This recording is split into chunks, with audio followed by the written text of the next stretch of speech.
Yo, kumusta mga pare ko? Welcome back sa Paridan TV. Ayan, meron tayo ditong shishito peppers. Ayan, nagwaway na siya. May mga buds na rin.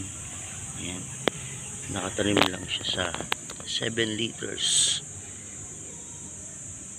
Ayan, na plastic galon. Ayan, ito, maganda naman siya.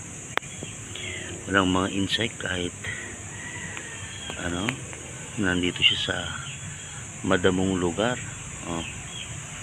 Dito magandang may maaraw kaya nilagay ko siya rito. Yan, nilagay ko siya dito kasi wala, tignan nyo naman ang paligid.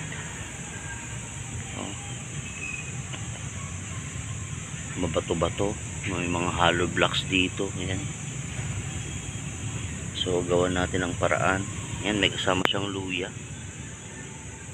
Tignan natin kung maganda ba siyang kasama ng sili. And so far magandang yung vegetative stage niya. Yan.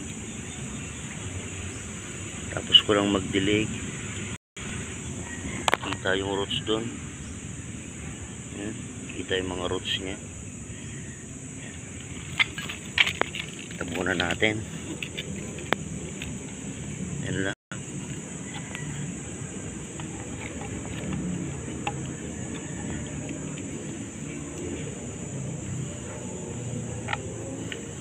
Yan. Cultivate na rin natin. Yan.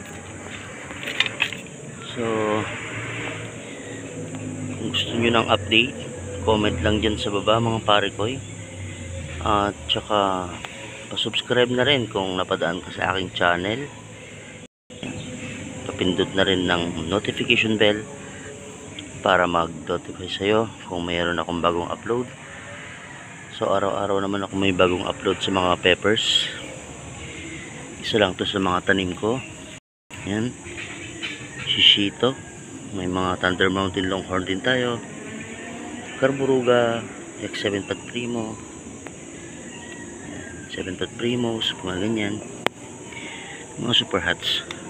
So hanggang dito na lang ating mga video mga pare ko. Comment lang dyan, request or tanong about peppers, pipilitin natin sagutin yan mga pare ko. So let's grow and let's go strong.